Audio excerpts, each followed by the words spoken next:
विशेष म्हणजे थोड़ा हिंदी में बात करूंगा ताकि सब लोगों को समझ में आए। हाँ पूरा इंडिया देखता है, पहले सेशन अपना मराठी में हुआ है। मेन बात ये है आर के सर कि इनके प्लॉट में ये ऑर्गेनिक किसान हैं जो ऑर्गेनिक का ही इस्तेमाल करते हैं। नमस्ते किसान साथियों, मैं गणेश किसान फिर से किसान कार्यशाला प्लेटफॉर्म पर आज हूँ सोलापुर कंदर। और ये आप अगर ये नीचे देखोगे तो ये पूरा बेल्ट जो है उजनी का बैक वाटर है, मतलब लगभग यहाँ से 15 से 20 किलोमीटर आगे। ये कंदर से थोड़ा पीछे की ओर मैं आया हूँ। एक्चुअल माढ़ा और करमाड़ा दोनों के सेंटर पर ये जो नाला आप देख रहे हो, इस सेंटर पर हूँ। यहाँ पर काफ़ी तादाद में केला और गन्ना ये दोनों की खेती होती है। और ये किसान कम से कम पिछले 4 साल से मेरे साथ जुड़े हुए हैं। काफ़ी भीड़ है। किसान कार्यशाला का सेशन भी हुआ है और अभी एक लाइव प्रैक्टिकल प्लॉट विज़िट है जहाँ पे CKG9 बनाना प्लांटेशन इन्होंने जस्ट अपने घर के पीछे ही लगाया हुआ है, जहाँ पर प्रॉब्लम सॉल्विंग रहेगा। जो समस्याएं आती है वो समस्याओं का समाधान एज अ प्रैक्टिकल तौर पे अगर किसानों को समझ में आए तो फिर वो अच्छा होता है कि कब क्या एप्लीकेशन करना है और पौधा लगाने के बाद में कितने दिनों के बाद पौधे की कंडीशन कैसी होनी चाहिए, ये थोड़ा सा दिखाने का मैं प्रयास करूँगा। यहाँ पर तो काफ़ी मज़े आते हैं क्योंकि घर जो है वो खेत में ही है और बाजू में ही सारे एप्लीकेशंस वगैरह सारी चीज़ें की जाती है। मेरे साथ किसान मित्र जुड़े हुए हैं जो काफ़ी दिनों से मेरे साथ में हैं और हर बार जो समस्या आती है उस समस्या का समाधान उनको मेरे माध्यम से मिलता है। मैं थोड़ा सा उनका परिचय दिला देता हूँ। सर नमस्कार, थोडा तुमचा परिचय देणार? आपण कुठे आहेत, प्लांटेशन कधीचं आहे, कोणते प्लांट्स तुम्ही लावलेले आहेत आणि गणेश किसान सोबत तुम्ही कधीपासून जुडलेले आहेत, थोडंसं त्याचं एक विवरण द्या। आपल्या कंपनी नाव हवं आम्हाला CKG9 कोरोलरी किसान प्रायव्हेट लिमिटेड, प्लांटचं नाव आहे CKG9। तुमचा परिचय द्या। नमस्ते, मी अंगद देशमुख, दहिवली तालुका माढा जिल्हा सोलापूर। मी गणेशजी सरांबरोबर गेले 3 वर्षापासून जॉईन आहे आणि तेच रोपं मी प्लांटेशन म्हणजे शेतीत माझ्या लावतो। बऱ्यापैकी माझा अनुभव आहे चांगलाच आहे।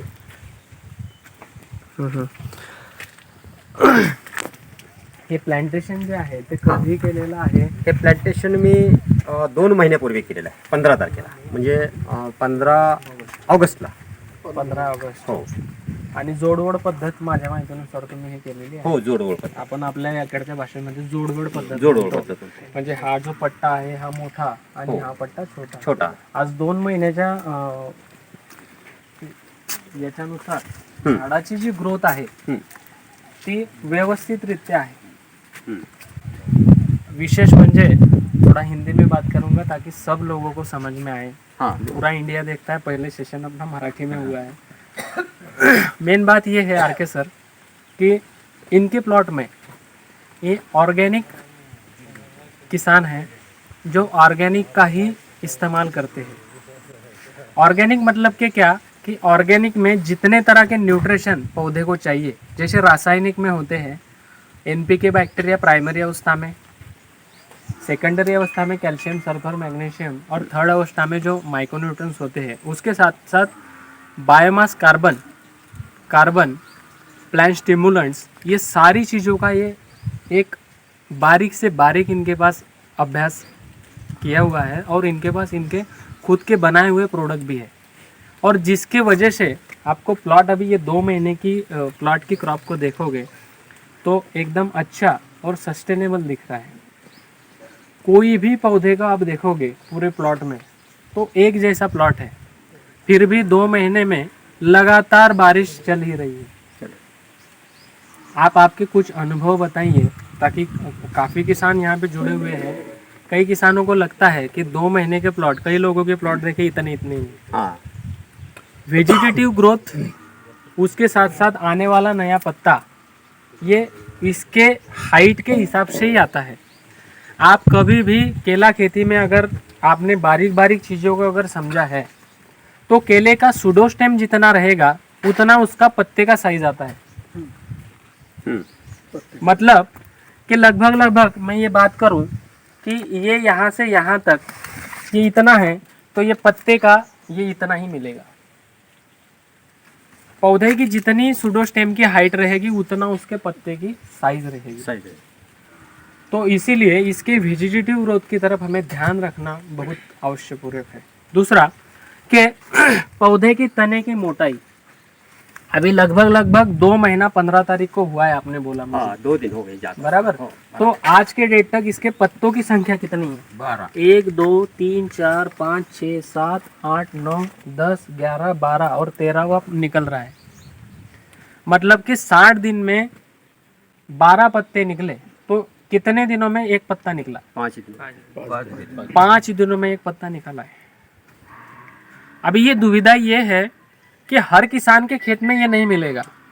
जैसे अभी एक अंकल थे, उन्होंने मुझे पूछा कि आपके टिश्यू कल्चर में कितना बड़ा लुंगर आता है।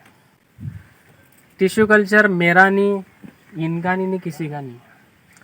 आपके मट्टी में, आपके काम करने की शैली में जितनी आप में ताकत है उतना बड़ा बंच आता है। मैंने 70 केजी के भी बंच देखे हुए। 80 केजी का भी निकाला है मैंने। वैसे तो 1-2 लुंगर निकले वो अलग बात है, लेकिन लगभग पूरे प्लॉट में 20 से 30% पौधों के ऊपर 70 75 किलो के बंच निकलते हैं। एक्चुअल होता क्या है, हर किसी के किसान के माइंड में जो डाला गया है। केले के टिश्यू कल्चर के बारे में थोड़ा सा मैं बताऊंगा आपको। टिश्यू कल्चर, मदर कल्चर जो प्लांट्स होते हैं, एक्चुअल कोई भी टिश्यू कल्चर कंपनियां जो आपको प्लांट्स प्रोवाइड करती है, अभी XYZ कोई भी कंपनियां हो, हर कंपनी को लगता है कि मैं हर साल प्लांट बेचूं। बराबर। या कोई कंपनी ऐसी है जो उसको लगता है कि मैं 1 साल बेचूं और अगले साल ताला लगा दूं? नहीं, ज़्यादा से ज़्यादा जितना हो सके वैसा कोई नहीं सोचता। कोई भी टिश्यू कल्चर कंपनी ये नहीं सोचती है कि मैं इस साल पौधा लगाऊं, बेचूं और अगले साल पौधा बेचने की मुझे कोई आवश्यकता नहीं है। खाली होता क्या है, हर कंपनी का काम करने का तरीका, जैसे हर किसान का अपने खेत में काम करने का तरीका अलग अलग है, वैसा हर कंपनियों का काम करने का तरीका अलग अलग है। तो मदर कल्चर सिलेक्शन जो होता है वो स्ट्रांग अगर आपने किया हुआ है, अच्छे G9 का किया हुआ है, और दूसरा कि मल्टीप्लिकेशन आपने अगर आपके प्लांट्स को टिश्यू कल्चर में अच्छा किया हुआ है, अच्छा मतलब कि क्या, साइकिल प्रिपरेशन अगर आपने अच्छा किया हुआ है, उसका मीडिया प्रिपरेशन अगर आपने अच्छा किया हुआ है, तो आपको मिलने वाले उसकी जो DNA सिम्टम है या उसमें से मिलने वाले जो प्लांट्स है वो अच्छा रिएक्ट आपके प्लॉट में करते हैं। ये पिछले 3 साल से मेरे साथ जुड़े हुए हैं। खाली गणेश ने बोला है इस प्लांट्स को लेना है तो वो ले लिया, और अकेले ने नहीं लिया हुआ है, कम से कम 5 से 7 लोगों के पास इन्होंने प्लांट्स दिए हुए हैं ज़्यादा। और लगभग अपने पास में कटिंग हुए भी प्लांट होंगे। उसमें क्या रिजल्ट रहा? रिजल्ट तो अच्छा है उनका। जो लुंगर हम देखते हैं कि लुंगर बड़ा से बड़ा भी निकाला है। जो केले की संख्या है, मैंने जो देखा है वहाँ तो एक ही पन्नी में 45 केले थे।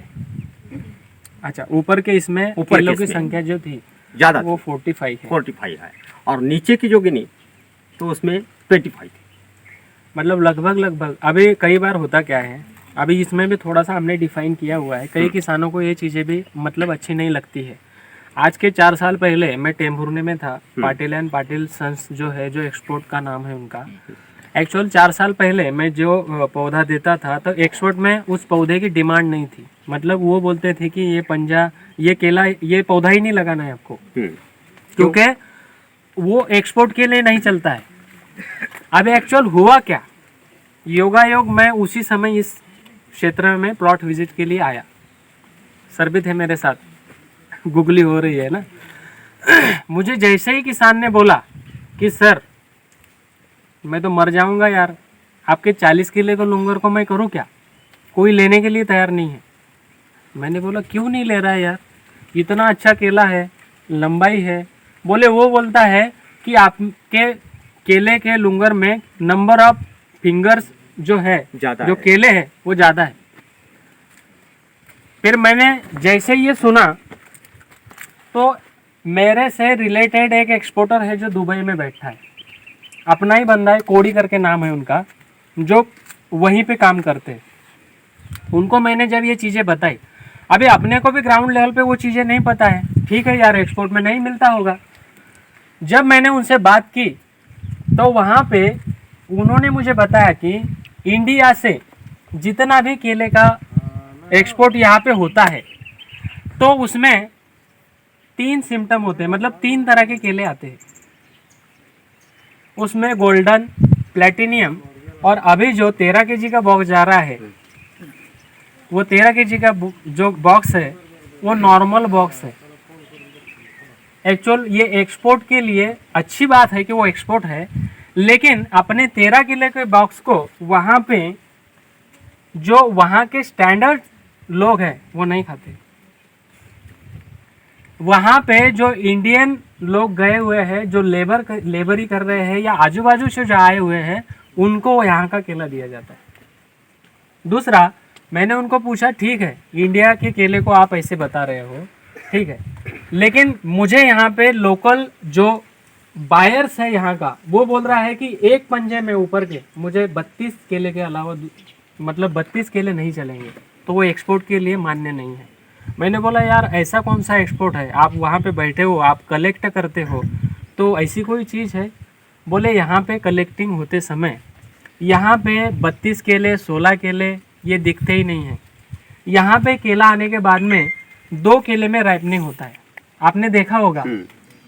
यहाँ पे केला जो है वो दिनार पे मिलता है और डजन पे केला नहीं मिलता है। यहाँ पे 2 किलो को कट करके रैपनिंग करते हैं और रख देते हैं। तो 32 केले हो या 34 हो उधर, यहाँ तो आने के बाद 2 ही होने वाले हैं।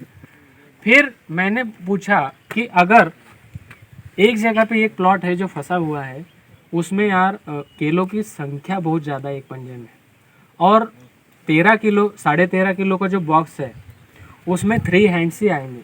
देखो 7 हैंड्स, 4 हैंड्स, 5 हैंड्स अभी बोलने लग गए। ये 3 साल पहले नहीं था।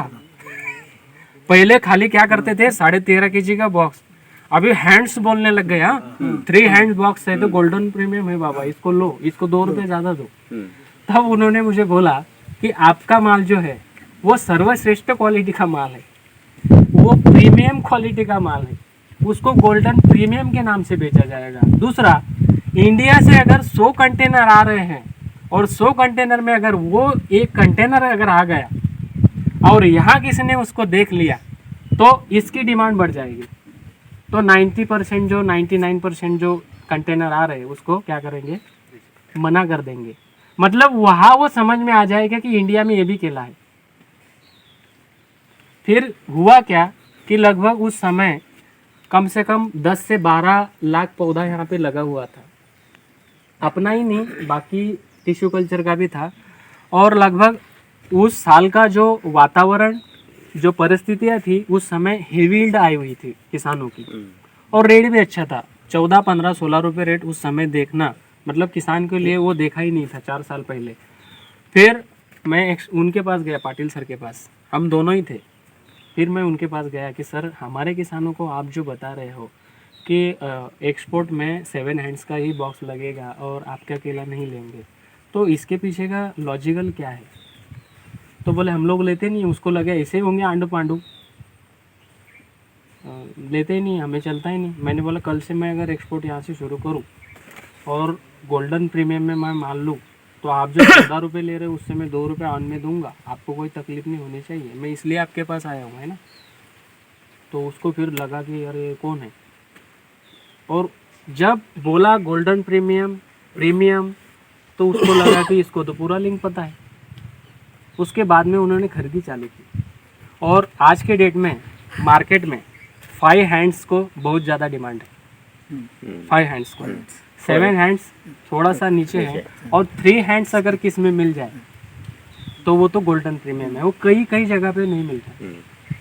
लेकिन 5 हैंड्स बेटर देन है, इसलिए केलों की सब संख्या और साइज है तो लगभग अभी जो अभी ये प्लॉट लगे हुए हैं तो लगभग उसमें 28 से 32 केले, 45 केले भी बहुत ज़्यादा हो जाते हैं। एक्चुअल वो फिंगर जो है वो इधर उधर भागने लगता है। होता है। एक क्या होता है, हम ग्राउंड पे है तो ऊपर वालों का भी सुनना पड़ेगा जो हमें 2 पैसे दे रहे हैं कि उनको क्या चाहिए, उनको भी समस्या नहीं जानी चाहिए तथा किसान को भी समस्या नहीं जानी चाहिए। तो उसके बीच का रास्ता क्या है, तो फिर मदर कल्चर सिलेक्शन वैसा किया जिस प्लॉट में सिमिलर है, लगभग केलों की संख्या और साइज अच्छी है, मदर प्लांट वहाँ से लिए, उसका शक्कर सिलेक्शन किया, उसका क्लोनिंग किया और उसके पौधे मार्केट में आए। तो लगभग आपको मैंने अभी जो फोटो दिखा है तो उसमें 28 ज़्यादा से ज़्यादा है और नीचे में 14 लगभग है। तो उसमें साइज भी अच्छी है, सामने वाले को जो चाहिए वो 5 हैंड्स वाला भी है और प्रीमियम क्वालिटी है। ये चीज़ें होती है, मतलब हमें पता नहीं है इसलिए हमें सामने वाला बनाकर चला जाता है कि यार ये नहीं चलता है। अगर आपको पता है कि ये क्यों नहीं चलता है, अगर उसके पास उसका ऑप्शन, उसको अगर पता है कि ये क्यों नहीं चलता है तो फिर आप उसका सॉल्यूशन उसको बता सकते हो कि मैं इसका सॉल्यूशन निकाल के देता हूँ। केले में टिश्यू कल्चर नाम मात्र एक बच्चा मैं दे रहा हूँ आपको, उसको IPS बनाना है कि उसको हमाल बनाना है, क्या बनाना है ये आपके ऊपर डिपेंड करता है। इसीलिए हर किसानों को खेत में एक अगर 25,000 का गाड़ी का लोड आएगा तो हर किसान के खेत में एक जैसे लुंगर नहीं दिखते, क्योंकि मैंने आपको बताया कि हर किसान का काम करने का तरीका अलग है, सॉइल स्ट्रक्चर अलग है, क्लाइमेट एक जैसा हो सकता है क्योंकि 25,000 ये 5-10 किलोमीटर में अगर है, लेकिन काम करने का तरीका 100% हर किसान का अलग है। उसकी वजह से आने वाली ईल्ड उसमें आपको डिफरेंट दिखेगा, मतलब दिखेगा। अभी कंपैरेटिव टू ऑल कंपनीज, तो हमें खुद को पहले, मैंने आपको जितना भी अभी सेशन लिया तो मैंने क्या समझाया आप लोगों की, सबसे पहले हमें खुद को समझना है तो जाके हम लोग कंपनियों को समझेंगे। हम क्या है, हम क्या लगा रहे हैं, क्या डाल रहे हैं, ये हमें ही नहीं पता है ना। सही बात है कि नहीं? तो हम दूसरे को क्या बोल सकते हैं? सही। तो रियलिटी इन चीज़ों में है।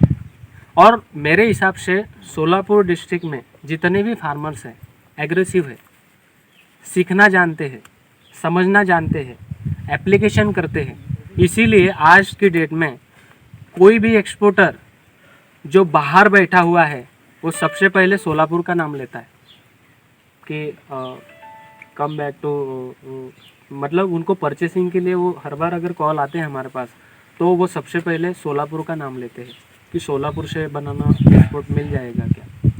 तो वो क्यों? क्योंकि आप सीखने के लिए तैयार हो। दूसरा, आप ऐसे निसर्गरम्य और ऐसे जगह पे हो कि आपके 50 किलोमीटर के या 100 किलोमीटर का जो प्रदेश है, ये प्रदेश में ऑटो क्लाइमेट है।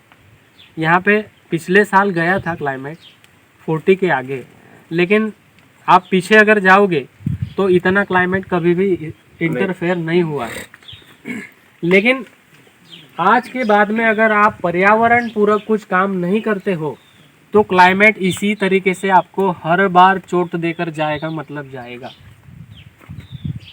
इसके लिए हमें क्या क्या करना है, पर्यावरण पूरक सारी चीज़ें मैंने आपको अपने सेशन में बताया।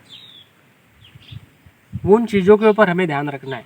देखो, यील्ड निकलने के लिए क्या होगा, इस साल मैं आपको ये प्रवचन बता रहा हूँ, अगर 20,000 पौधे लगे हुए हैं, 10,000 पौधे में अच्छी यील्ड आई, 10,000 पौधे की जिसकी अच्छी यील्ड नहीं आई वो अगले बार मेरे साथ नहीं आएंगे, लेकिन वो जाएंगे दूसरे के साथ, क्योंकि खेती तो छोड़नी नहीं है। लेकिन दूसरी बार जब जाएंगे तो पहली बार मेरे से क्या गलतियां हुई वो अगर समझ के जाएंगे तो दूसरे के पास भी टिक पाएंगे, नहीं तो तीसरी बार तीसरे के पास जाएंगे, चौथी बार चौथे के पास जाएंगे।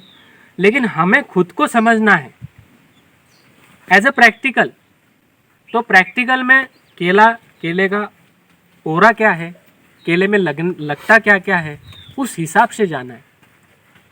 नहीं तो कंपनियां तो आप गिन नहीं सकते, उतनी कंपनियां हैं, और कंपनी का काम ही वही है। क्या है, मार्केट में डिमांड है, इसलिए मार्केट में कंपनियां हैं, अगर डिमांड नहीं रहेगी तो कहाँ पे मार्केट। अभी मुझे बताइए कि यहाँ पे कोई केला नहीं खरीदे, आप केला लगाओगे अगले साल? आप बोलोगे मरने तो कौन लगाए, खाता ही नहीं इसको कोई।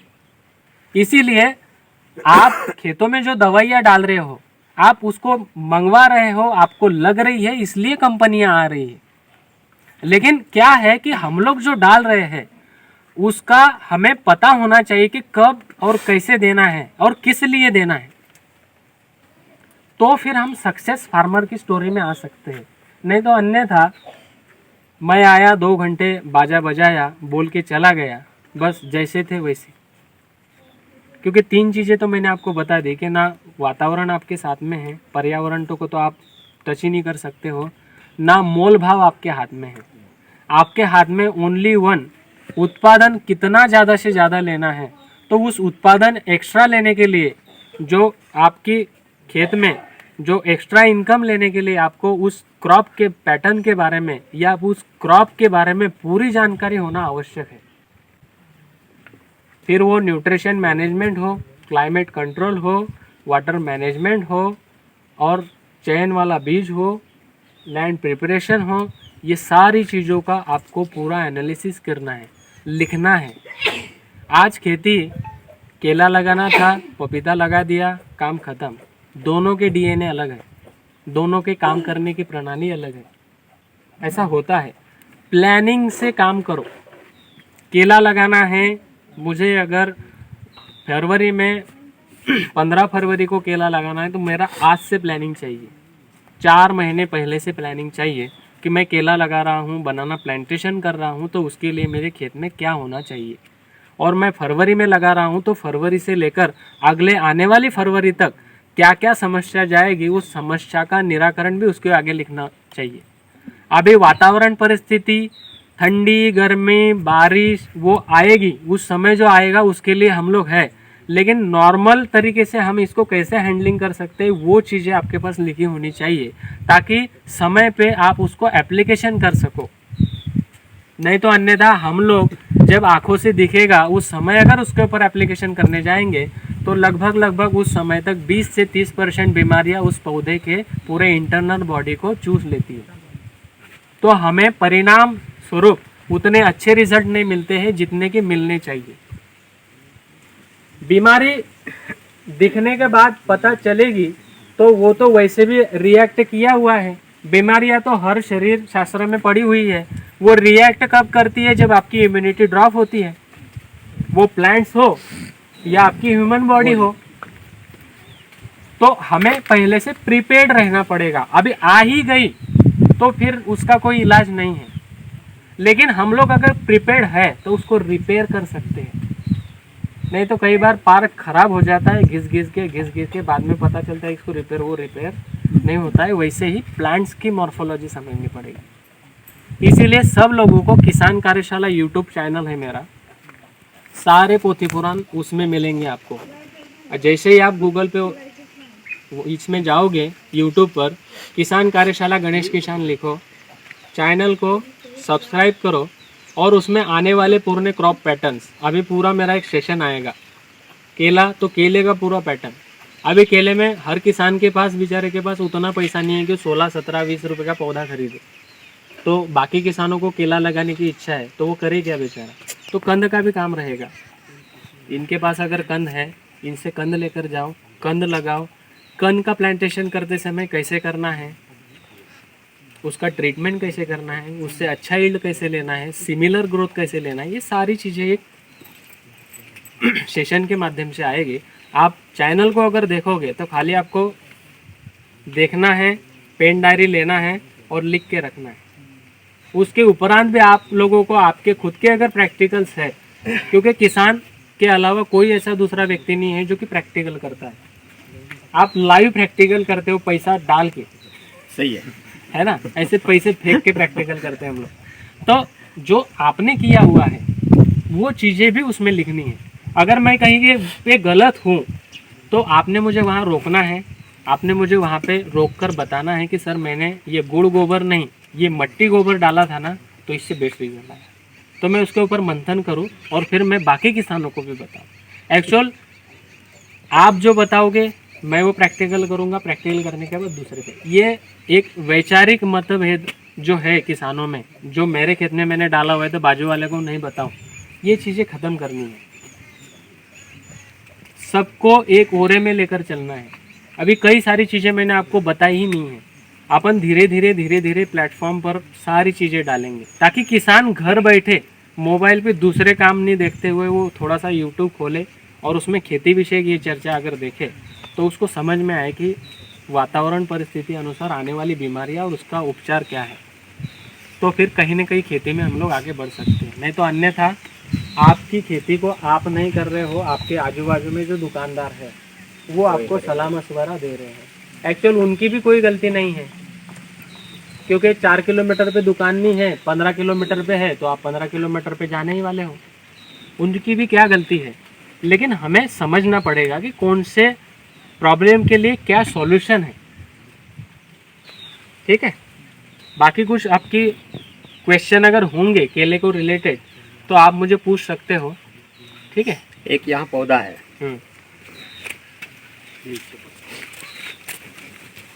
अच्छा भी दिखाया, ये भी दिखना चाहिए।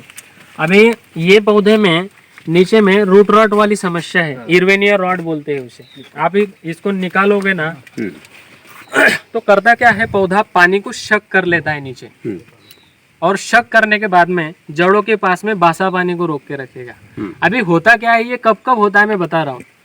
जैसे कंटिन्यूस बारिश गिर रही है और बारिश गिरने के बाद में अचानक से 2-3 दिन गर्मी बढ़ गई, तो गर्मी बढ़ने के बाद होता क्या है, जमीन से वेपोरेशन होता है पानी का।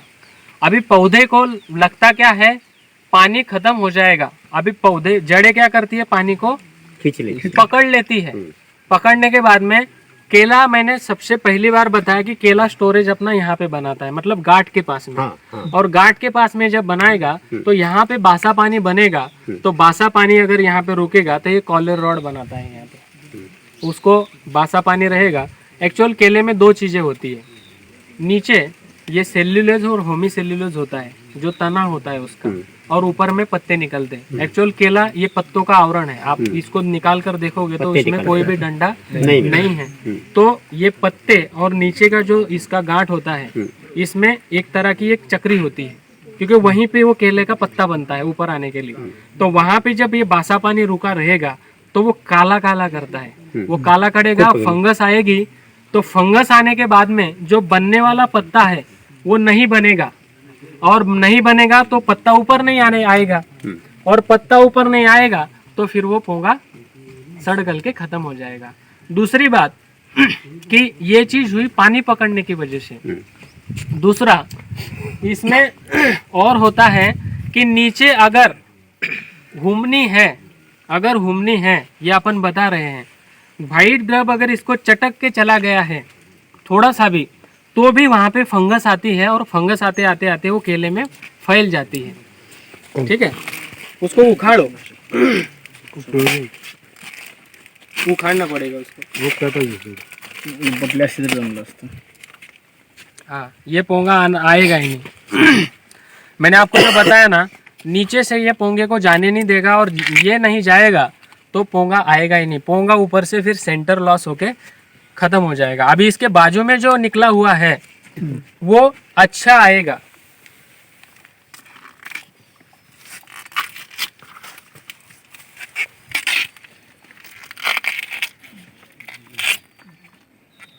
ये कुछ पौधों में ऐसा होता है।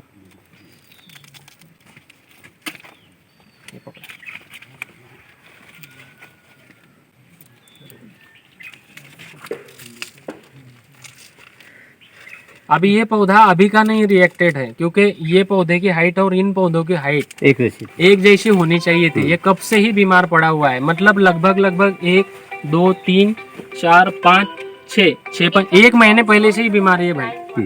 कितना? 1 महीने पहले से ये बीमार है। ये देखो, ये सड़न गलन वाली ये चीजें होती है। अभी इसलिए होना क्या चाहिए, ये क्यों ये नहीं होना चाहिए, इसके लिए क्या करना है, तो जैसे ये भुरान गोराट जमीन है तो पौधे से 1.5 फीट दूरी इधर भैया के पैर की तरफ एक छोटा सा नाली होना चाहिए। इतना ही वी शेप, ताकि पौधे के जड़ों के कक्षा में एयर पर्कुलेशन गैप बनती रहे। तो आप अगर इसमें अभी भी जैसे मैं निकलूं उसके बाद में पौधे से 1.5 फीट इधर और पौधे से 1.5 फीट इधर खाली सिंगल हाथ से अगर नागर निकाल दोगे बलराम वाला, तो बिना फर्टिगेशन से पौधा हाइट ले लेगा। क्यों? क्योंकि बारिश अपने पास हर 5 दिन में 2 दिन में पट से गिर जाती है, मट्टी को कॉम्पैक्ट करती है। और यही बारिश अगर ऐसे वी शेप में रहेगी तो होता क्या है, सबसे पहले मट्टी कौन सी सूखती है, जो ऊपर के लेयर में है। अभी ये वी शेप है, मतलब इधर की और इधर की मट्टी सूख जाएगी। थोड़ा सी बारीक लाइन भी गई ना तो इधर से हवा का पर्कुलेशन, यहाँ पे कॉम्पैक्ट है। तो कॉम्पैक्ट की वजह से जो आप अभी रासायनिक से ऑर्गेनिक पे हो तो ये रिजल्ट है आपके पास, नहीं तो आपके साथ में जिनके पौधे दिए हुए हैं उनके पास ये रिजल्ट नहीं होंगे, क्योंकि जमीन कॉम्पैक्ट है, मित्र बैक्टीरिया ही नहीं है वहाँ पर, फंगल भर भर के पड़े हुए हैं। किसी का 2 पत्ता पीला दिखेगा, किसका सेंटर पोंगा वहीं पे रुका हुआ है, किसी का पौधा बोल रहा है कि मुझे तो ऊपर ले ले रे भाई। तो ये सिमिलर नहीं मिलता है। तो पौधे से 1.5 फीट दूरी पर आप नालियाँ जब बना लोगे तो बारिश भी गिरती है तो पानी नाली से निकल के चला जाता है। दूसरा, ऐसी हवा, आपने क्या बोला कि सवेरे 7 बजे आते तो आपकी गाड़ी अटक जाती, 10 बजे आओ तो गाड़ी निकल के आ जाती। क्यों आ जाएगी? हवा लगेगी ना। तो इसलिए इसको भी तो हवा लगनी चाहिए। इसको ये हवा लग रही है, लेकिन ऊपर का लेयर इसकी जड़ें कितनी नीचे है। आप 1-2 पौधे को उखाड़ के देखो, उखड़ नहीं पाएगा, नहीं उखड़ता। तो हवा इसके जड़ों के पास होनी चाहिए। ठीक है। अभी ट्राइको शूडो आप तो दे ही रहे हो। ये नॉर्मल चीजें पानी की वजह से होती है। ये इर्विनियर रॉड वगैरह जो ऊपर से पोंगा गलन वाली जो समस्या होती है ना। दूसरी बात ये भी होती है, अगर शुरुआती चरण में बारिश बहुत जोर से आई हुई है और पौधा इस अवस्था में है और गलती से नीचे बूंद गिरने के बाद इसमें से मट्टी अगर ऊपर की ओर अगर गिरती है पोंगे में, तब भी वो पोंगा कॉम्पैक्ट हो जाता है और अंदर से कितना भी वो फोर्स करे तो वो ऊपर नहीं जाता है। फिर वो पोंगा अचानक से गला। होता क्या है, पौधे को लगता है कि मैं हर बार पत्ता निकालूं, लेकिन 2 दिन उसको बंद करके रखो ऊपर से, वो बोलेगा नहीं पत्ता नहीं निकलना है, खत्म हो गया अपन अगर, वो खत्म कहानी उसकी। कई बार आपने देखा होगा मुंह को बांध के रखो, इधर से निकाल देगा वो पौधा। हाँ, केले के पौधे को इधर से निकाल देगा, वो रुकता नहीं है। लेकिन ये इर्विनियर रॉड सेंटर पोंगा ड्रॉप होने, ये लगभग ये वाटर लॉगिंग की वजह से ही होता है, पानी को पकड़ कर रखने की वजह से होता है। अभी इसके बाजू से ये जो निकला है ना, ये सूट अच्छा आएगा, उसमें दिक्कत नहीं, क्योंकि उसका पोंगा चल रहा है। अभी ऐसी अवस्था में ब्लीचिंग पाउडर की हम लोग ड्रिंचिंग बोलते हैं। ब्लीचिंग जैसे आपने देखा होगा कि कई बार कंटिन्यूसली बारिश जब होती है तो जुलाई के बाद में हम लोग जब गांव में रहते थे तो उस समय पानियों की टंकी में जैसे ही बारिश का मौसम शुरू होता था तो उसमें क्या क्या डालते थे? Bleaching powder. क्योंकि उस समय कॉलरा, हाइड्रा ये चीज़ें होती थी। क्योंकि क्या होता था, वो पानी चेंजिंग होता था और उसकी वजह से गैस्ट्रो की समस्या जाती थी।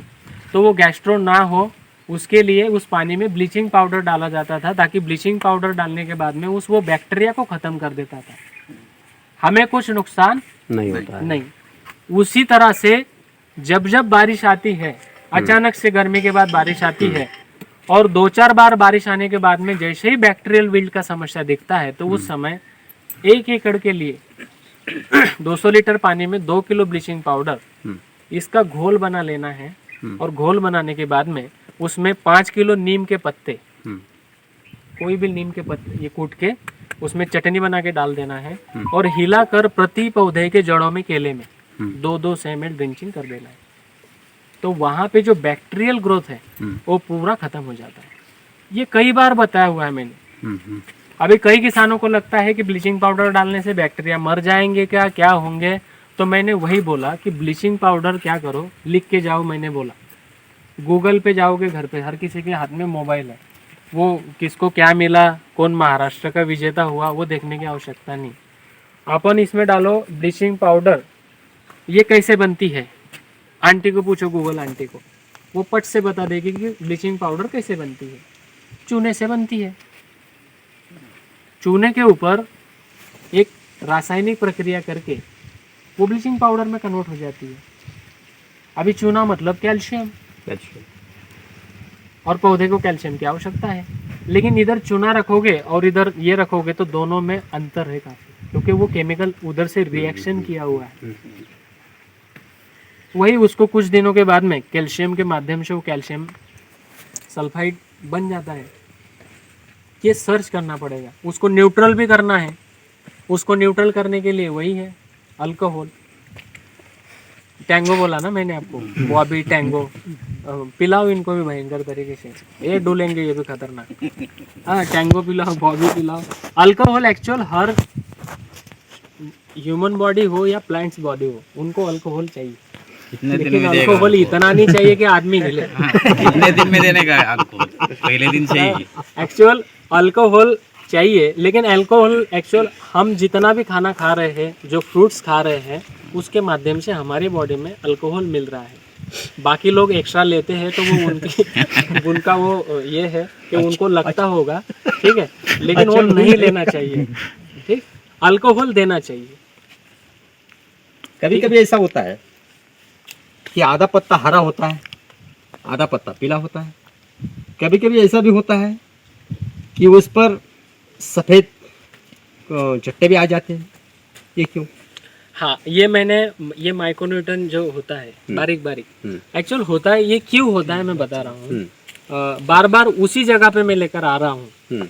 जब मट्टी में जो पौधे को जो चाहिए उस समय के लिए, उस समय अगर उस वातावरण में उसको नहीं मिल रहा है जड़ों के माध्यम से, तो वो सिम्टम दिखाएगा। अच्छा, अगर आपने उसको अवेलेबल फॉर्म में वहां करवा दिया है, छोटी छोटी बातें हैं। मैंने आपको बोला कि आपको नाइट्रोजन, फास्फोरस, पोटेशियम मतलब कि खेती में जो देने वाले फर्टिलाइजर वो पता है, लेकिन वो फर्टिलाइजर को पौधे को अपटेकिंग करने वाले बैक्टीरिया पता नहीं है। मतलब कितनी बड़ी बात है। हाथ बांधे और खाओ।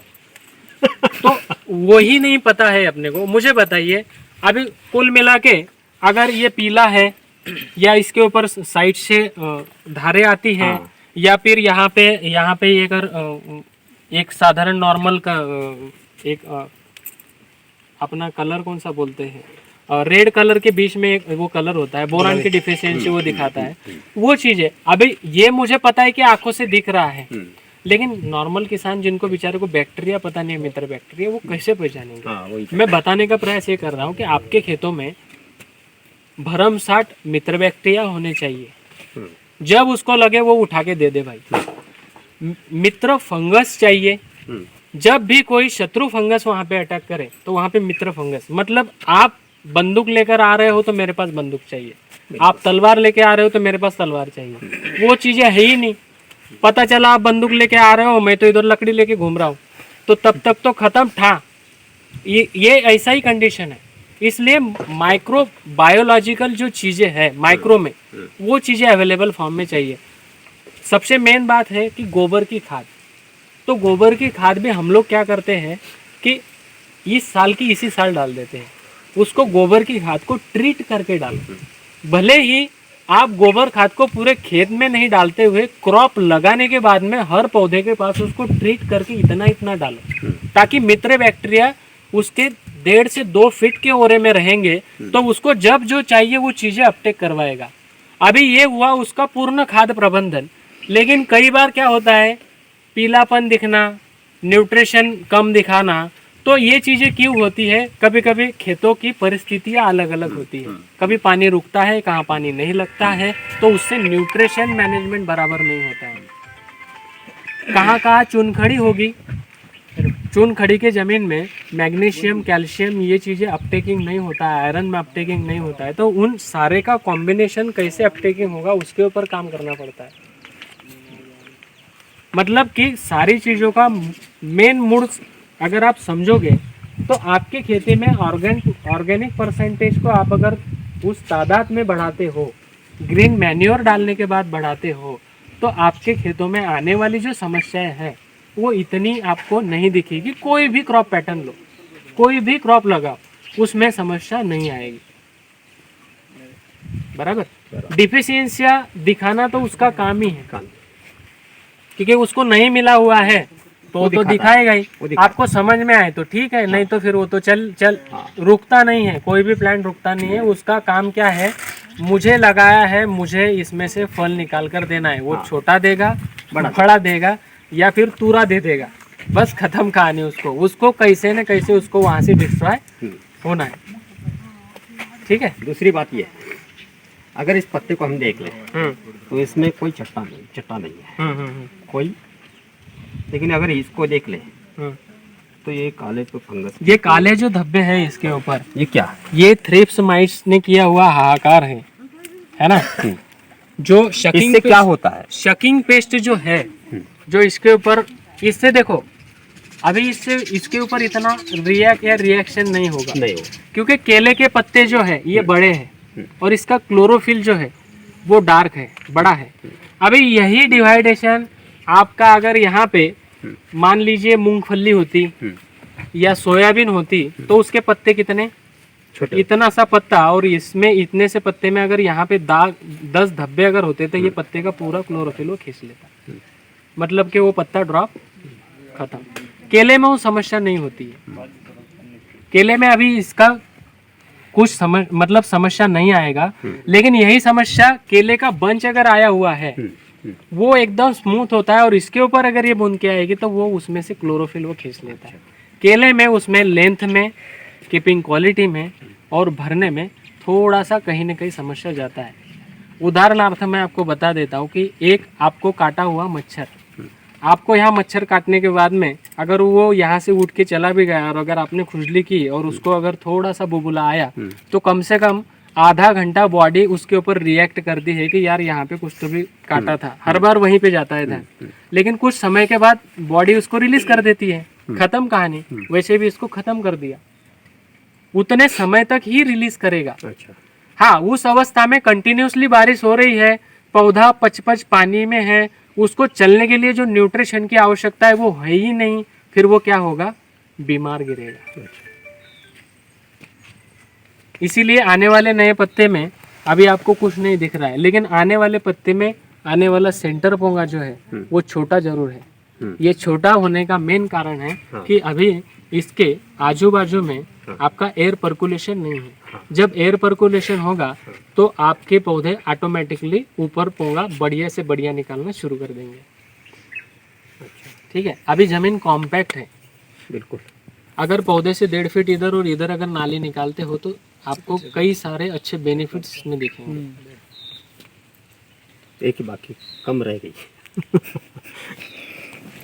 ठीक है। और कुछ पूछना है बापू? काय विचारायचं? लागवड कुठल्या महिन्यातली योग्य आहे सर? लागवड कुठल्या महिन्यातली योग्य आहे? हा, लागवडीच्या ज्या पद्धती आहेत, आता कसं आहे, लागवड करत असताना तुम्ही एवढे शेतकरी जोडले आले आहेत, तर माझ्या माहितीनुसार एक बल्कमध्ये लागवड झाली पाहिजे। कमीत कमी 10,000चा प्लॉट एका ठिकाणी लागला पाहिजे। म्हणजे होतं काय, कटिंगला गाडी येते, नाही तर 1,500 तुम्ही म्हटलं की मी फेब्रुवारीला लावणार आहे, तुमचा एकटाच 1,500 प्लॉट असला तर तुम्हाला व्यापारी भाव देत नाही आणि तुमची व्हॅल्यू पण करत नाही। तुम्ही 70 किलोचा घड काढा तिथे, तो तुमच्या घरीच ठेवा म्हणतो, बरोबर आहे की नाही? तो भाव आणि मोल कोणाला देतो? ज्याच्याकडे त्याची 10 टनाची गाडी, 15 टनाचा लोड बनेल त्याच्यासाठी, बरोबर? आता केळीला मी सोलापूरमध्ये लगभग मध्ये पूर्ण वर्षभर जर बघितलं तर वर्षभर केलेला रेट आहे। फक्त तुमच्याकडे त्यांना पाहिजे असलेला तेवढा माल आणि त्यांचा साठा असला पाहिजे। जर तुमच्याकडे 2,000 5,000 केळीची बाग आहे आणि त्यांचा साठा होत नाही तर तुमची भाषा ऐकत नाही, मग लोकल व्यापाऱ्याकडे तुम्हाला तो कमी रेटमध्ये द्यावा लागतो।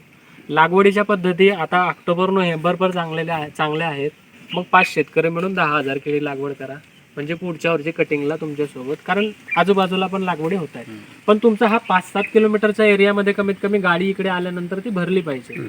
मग तुमचा डिसेंबर आणि जानेवारी सोडून मग फेब्रुवारी ते एप्रिलपर्यंत लागवडी करा। मग मे आणि जूनमध्ये तुमच्याकडे पाण्याचा साठा असला तर करा, नाही तर मग जुलै ऑगस्टच्या करा। म्हणजे आल्या 3 ते 4 वेळा केळ्या तुम्ही अल्टरनेट लागवडी झाल्या।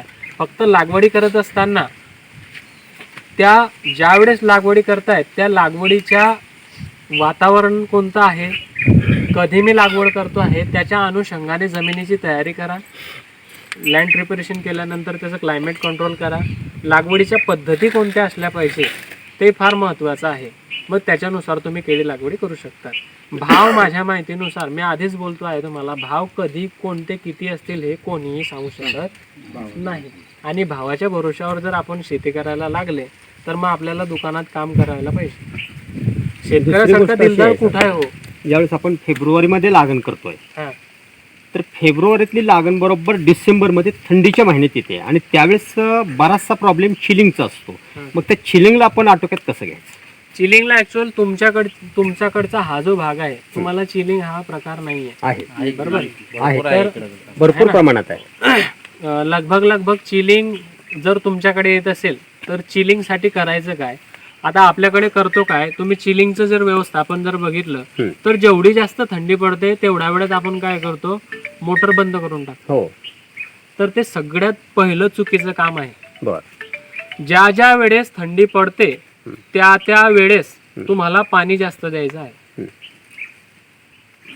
त्याच्या मागचं कारण काय की तुम्ही जर का ऊसाचा भरणा करायला जात असाल, गव्हाचा भरणा करायला जात असाल थंडीच्या दिवसामध्ये, तर जर रात्रीच्या वेळेला भरणा करायला गेलेले आहेत तर तुम्ही पाण्यामध्ये उभे राहतात की बाहेर उभे राहतात? पाण्यात. बरोबर. तर पाण्यामध्ये उभं राहिल्यानंतर थंडी वाजते का नाही वाजत? नाही वाजत. बरोबर. कारण का की त्या पाण्यामध्ये उष्णता असते. दुसरं ते उष्णतेला ओढून, ह्या थंडीला ओढून घेते त्याच्यामध्ये. म्हणून तुम्ही बघा उघडे जरी उभे राहिले ना, नुसतं पाय पाण्यात असले की तुम्हाला थंडी नाही वाजत. थंडी नाही वाजत. थोडेसे पाण्याच्या बाहेर गेले की तुमची कुल्फी बनली. तसं कंटिन्युअसली ज्या वेळेस थंडी आली त्या वेळेस त्याला मुबलक पाणी द्यायचं. ते भलेही रानातून बाहेर निघू द्या पाणी, कारण मुडी चालू पाहिजे. मुडी बंद पडली रे पडली, न्यूट्रिशन अपटेक बंद पडला की त्या टायमाला त्या झाडांवरती थंडीचा इफेक्ट जाणवतो. उदाहरणार्थ थंडीच्या दिवसांमध्ये जो हाफ कपडे घालतो त्याचे हे हात फुटलेले असतात. कारण का की इथली पूर्ण त्वचेचा पूर्ण पाणी जो असतो हा ड्राय झालेला असतो. म्हणून जर असं ओढलं ना तर अशी पांढरी रेष दिसते. आता दिसली का? हे जर थंडीमध्ये मी जर डिसेंबरला केलं तर इथं रेषा दिसेल, है ना? का तर इथलं पाणी मॉइश्चर तिथलं उडून गेलेलं आहे. मग त्या केळीमध्ये मॉइश्चर कंटेन करण्यासाठी कंटिन्युअसली झाडाची मुळी चालू राहण्यासाठी पाणी तुम्हाला द्यावं लागतं. दुसरं की तुमचे झाडं जर का निष्वळ होऊन 1.5 ते 2 महिना होऊन गेलेले आहे, पावसाचं वातावरण नाही आहे, तर तुम्ही त्याला बंच कव्हर लावू शकता. तर बंच कव्हर लावायचे कोणते? निळ्या कलर मध्ये बंच कव्हर घ्यायचे. कमीत कमी 22 मायक्रॉनचं बंच कव्हर तुम्ही घेतलं पाहिजे. 24चं मिळालं तर अतिउत्तम आहे, पण ते मिळत महाग असतं. तर 24 मायक्रॉन ब्लू कलर मध्ये चांगल्या मोठ्या साईजची बॅग घ्यायची, म्हणजे जेणेकरून वरपासनं खालपर्यंत एवढी खाली लुंबली पाहिजे आणि त्याला होल असले पाहिजे. म्हणजे मग त्याला एक स्वेटर घातल्यासारखं होतं. तिसरी गोष्ट मी तुम्हाला पहिल्यापासून सांगतो आहे की केळीला क्लायमेट कंट्रोल हा फार मोठा रोल आहे. म्हणजे तुमच्या केळीच्या प्लॉटच्या चारही बाजूला गन्ना घास असणं फार महत्वाचं आहे. मी तुम्हाला मगाशी एक उदाहरण दिलं काकडीचं. ती काकडी का 15 लाखाची झाली? तर त्या काकडीच्या चारी बाजूला न कळत त्यांचा गुरांसाठी लावलेला चारा होता. त्या चाऱ्यामुळे उष्णतेच्या लाटाच त्या शेतामध्ये आल्या नाही आणि तेवढं ते वातावरण टेम्परेचरच्या झोनमध्ये होतं. परंतु सगळ्यात जास्त ऊन लागतं केव्हा? झळ लागते तेव्हा. नॉर्मल उन्हामध्ये त्याचा परिणाम असाही होतोय की ज्यावेळेस आपण गन्ना घास लावतोय त्याच्या कडेची जी लाईन आहे ती पूर्ण जाते. आता ते लागवडीच्या ज्या पद्धती आहेत आणि सांगण्याच्या ज्या पद्धती आहेत, मी काय सांगतो, करणी आणि कथनीमध्ये अंतर आहे. आता तुम्ही गन्ना घास आजपर्यंत शेतकऱ्यांना सांगितलं गेलं की कळेला गन्ना घास लावा. कोणाला कोणत्या शेतकऱ्याने गन्ना घासला मेंटेन केलं का? त्याचे ट्रिलर्स मेंटेन्स केले का? एका गन्ना घासच्या डोळ्याला 12-12, 14-14 फुटवे निघतात. हो, निघतात. तुम्ही 6-6 इंचावरती ते डोळे लावतात. किती वेडापणा या. 2 फुटावर पाहिजे. मी मगाशी बोललो हा त्यांचं काटेकोर लक्ष आहे. मी काय काय बोललेलो आहे. कमी करावं लागेल. तुमच्या केळीच्या झाडांमध्ये समजा हा प्लॉट आहे, या प्लॉटच्या ह्या सेंटरला एक झाड लागलं पाहिजे, त्या सेंटरला 2 झाडं लागली पाहिजे. असे 2.5 फुटावरती तुमच्या चारही बाजूला गन्ना घास लागली पाहिजे. गन्ना घास लागल्यानंतर तिचे पहिले सुरुवातीचे 2 महिने झाले की त्याला फुटवे आलेले असतात. ते फुटवे मेंटेन करायचे. त्याला एका फुटव्याला 5 ते 7 जोडे ठेवायचे ट्रिलर्स. ते ट्रिलर जर तुम्ही ठेवले तर ते गन्ना घास पटकन वरती निघून जाईल. दुसरं केळीच्या जे प्लॉट्स आहेत त्यांना हवा पण लागेल. आता मी तुम्हाला कुठं सांगितलं ते लावायला, इथं तुम्ही लावतात इथं. हे झाडाला ना हवा लागते ना काही लागते. दुसरं चाललं सगळं चासच लावून दिलं, आवाज बुक्के बम. ते ट्रिलर्स खाली एवढे पानं असतात ना त्याचे होय. की ते पूर्ण हवेला प्रतिबंध करतात. आता कसं आहे, पूर्णच थंड हवा बंद करायची आहे का? काही तर हवा जायला पाहिजे ना. मग त्याच्यासाठी 2 झाडांच्या मध्ये इथं एक ट्रिलर्स लावा, इथं डोळा लावा, याच्या बाजूला इथं लावा, इथं लावा, संपला. तो बरोबर त्याचा घेरा बनवेल ना. तुम्ही काय करतात ना, चासच पेरून देतात. बरोबर. साईडनं जर केळीचं म्हणजे झालं दाट काय, थोडी- अरे ते चेक हा टाकला साहेब, अरे टाकायचा नव्हता, टाकून दिला नुसतं. अरे तो चेक टाकला साहेब, अरे टाकायचा नव्हता. अरे गन्ना घास लावलाय ना साहेब, बापरे असा नाही लावायचा होता. तो हा फरक असतो. हीच अंतर दुसरं कमी trillers करून जर लावलं तर maintain सर करायचे आहे. साईडनं जर हीच जर अंतर कमी करून जर लावली पूर्ण कड्याला, आता होतं काय, सगळ्या शेतकऱ्यांचं लक्ष बांधावरती असतं. बरोबर. मध्ये गट्टा गोळ असतो, तो बांध करूनच त्याच्यात शेवटलं तास त्या बांधात कसं बसेल कारण त्याचे सगळे बांधे लढाया त्या बांधावरती आहे. बरोबर. मग तुम्ही बांधाला 2 फूट जागा सोडा ना, आलं का. दुसरी गोष्ट, चारही बाजूला मी काय सांगितलं, क्रॉप लावत असताना आपल्या शेतामध्ये मी केळी कधी लावतो आहे. माझं 2च एकर रान आहे, आजूबाजूला तर लय खतरनाक शेतकरी आहेत माझ्या, सगळे काका चुलते आहेत. मग कोणी ऊस लावलेला आहे, कोणी मका लावलेला आहे, कोणी कोथंबीर लावलेली आहे. माझं उन्हाच्या वेळेला जसं मेचा फुल, एप्रिलचा फुल उन्हाची झाड निघणार आहे, त्या टायमाला कोणत्या बाजूने काय खाली राहणार आहे, आलं लक्षात. मग त्या टायमाला तिथून प्रोटेक्शन पाहिजे. नाही तर आता ऊस राहू दे, 8 साली ऊस गेला मार्च मध्ये कापून, पूर्ण एप्रिल भर गरम हवा आताच घुसते, धुतलं त्याला गरम हवे, आलं का. 8 साली ऊस उभा आहे, तुला आज प्रोटेक्शन आहे, पण उद्याच्या दिवशी काय, तो तर मरेलच, पूर्ण प्लॉटच जाम लावून जाईल त्याचा. ते आपल्याला लक्ष असलं पाहिजे की मला माझ्या प्लॉटमध्ये चारही बाजूला, जर ह्या बाजूने आता हंगामी ऊस लावलेला आहे, काही गरज नाही, काही कापणार नाही, केळीच संपते आपली तेवढ्या वेळात, ह्या बाजूने काही लावायची आवश्यकता नाही. इकडून ना ठीक आहे, मक्यामुळे पहिल्यांदा हवा लागणार नाही, मग आता काही लावू नका. पण आता गरम थंडी हवा वाचली, पण गरम हवा वाचायला पाहिजे. जसा त्याचा मका निघाला तुमच्या फेब्रुवारीमध्ये, तसं आपण त्या बाजूने आपलं काहीतरी गन्ना घास लावून घ्यायची. हे नियोजन कोणाला करावं लागेल? शेतकरी आपल्याला. आता तुमचे 2 तास त्या गन्ना घासमुळे काय येत नाहीये ते तुमच्या जवळच त्याचे उदाहरणं आहे. बरोबर. तुम्ही गन्ना घासला ना ट्रेलर्स मेंटेन्स केले ना, तुम्ही त्याची कटाई केली. जसं आलं तसं माणसाला बघावं लागतं की कुकडून घुसून. दुसरं वरतून तर सांगतो साहेब, डुकरा आलेच नाही बरं का. अरे डुकरा, तुझे हे 2 तास गायब झाले इकडचे, तू डुकराच्या मागे पडते. तू मेंटेन कर बाबा त्याला. आहेत भरपूर साहेब, तुम्ही सांगितलेलं सगळं, पण ते कसं असते, तुमच्या शेतामध्ये काही कमी मी सांगितले ना तर तुम्ही म्हणणार याला जेवण करवलं यावेळेस, पुढच्या वेळेला पाणी द्यायचं. कमी पहिले तरी एकदम कमीच सांगायला पाहिजे. कमी काय सांगायला पाहिजे माहिती का, आपल्याला त्याच्यामध्ये प्रगती करायची म्हणजे आपली कमी काहीतरी ऐकून घ्यायला पाहिजे ना, नेमकं आपण कुठं चुकतोय. आता ह्या ज्या गोष्टी आहेत, गन्ना घास लगाव नेला तुम्ही लागणार, त्याने ते आयत्यामध्येच चुकी झाली, ती त्याला मेंटेन करावं लागते ना. बरोबर. इस रस्ते से हा जाऊ ना, अरे मेला तू त्या रस्त्याने जायचं नाही होतं. मी तुला बरं सांगत होतो की तिकडून जाऊ नको, तू इकडून जा, संपला. इकडून म्हणून सर ते पळतंय. आता काही गोष्टी असल्या तुमच्या, तर बऱ्यापैकी माझ्या माहितीनुसार तुमच्या प्रश्नांची उत्तर झालेली आहेत. आणि ह्या छोट्या छोट्या गोष्टी आहेत ज्या तुम्हाला पण माहिती आहेत, आणि ह्या छोट्या छोट्याच गोष्टी जर तुम्ही रिपेअर केल्या तर जेणेकरून तुमचं उत्पन्न वाढू शकतं. आणि तुम्ही कोणतीही कंपनीचे रोपं लावा, काही लावा, किंवा माझ्या सिटीचे लावा, किसान कार्यशाळाला फॉलो करा, पण उत्पादन चांगलं काढा हे निश्चित आहे.